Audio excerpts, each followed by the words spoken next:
নমস্কাৰ বন্ধুসকল, আমাৰ ইউটিউব চেনেললৈ সকলোকে স্বাগতম জনাইছোঁ। কামৰ মাজতে সৰু সৰুকৈ ভিডিঅ' দিবলৈ চেষ্টা কৰিছোঁ বন্ধুসকল, আপোনালোকে আদৰি ল'ব বুলি মই আশা থাকিল। আজি আমি বিশেষ এটা সৰু বেছি ডাঙৰ নহয়, কিন্তু চাবলৈ গ'লে বহুত ডাঙৰ। আমি আজি ছিগনেলৰ বিষয়ে কথা পাতিম। সাধাৰণতে আমাৰ দেখা পোৱা যায় বন্ধুসকল, আমাৰ যেতিয়া গাড়ী এখন চলাই গৈ থকা অৱস্থাত যেতিয়া আমাৰ ৰাইট বা লেফ্টত ছিগনেলটো জ্বলি থাকে, কেতিয়াবা আপোনাৰ গাড়ীখনৰ চাউণ্ড মই আপোনালোকক দেখুৱাবলৈ চেষ্টা কৰিম। আপোনালোকে আৱাজটো শুনিব,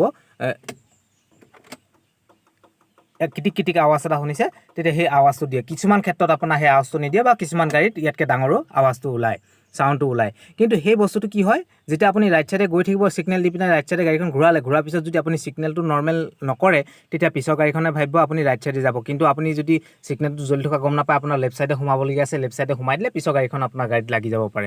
সেনেকৈ বহুত ডাঙৰ ডাঙৰ ঘটনা হোৱা দেখা পোৱা যায়। সেইকাৰণে আমাৰ যিসকল গাড়ী চলোৱা যায়, সৰু বা ডাঙৰ গাড়ীৰ কথা নাই, সকলো গাড়ীতে এই বস্তুটো একদম লক্ষ্য কৰিবলগীয়া। আপোনালোকে এই কথাটো খুব মনোযোগ দি ল'ব ছিগনেলৰ বিষয়ে। সাধাৰণতে দেখা পোৱা যায় ছিগনেলৰ কেতিয়াবা আজিকালি যিবিলাক গাড়ী ওলাইছে, প্ৰায় ছিগনেলবিলাক কি হয়, নিজে নিজে নৰ্মেল হৈ যায়। সেইকাৰণে নতুন গাড়ীবিলাকত সেনেকুৱা ইমান বিশেষ প্ৰব্লেম নাই। ছিগনেল দিয়াৰ পিছত যেতিয়া আপোনাক ঘূৰাব গাড়ীখন, টাৰ্ণ লোৱাৰ পিছত ছিগনেলটো নিজে নৰ্মেল হৈ যায়। কিন্তু কিছুমান গাড়ীৰ ক্ষেত্ৰত আপোনাৰ সেনেকুৱা নহয়, আপুনি হাতে কৰিব লাগিব। আপোনাৰ এইটো দেখিছে, হাতে কৰিব লাগিব। হাতে কৰিলে মানে বস্তুটো ঘূৰাৰ পিছত আকৌ আপুনি ওপৰলৈ উঠাই দিব লাগিব, সেনেকুৱা ছিষ্টেম হ'ব পাৰে।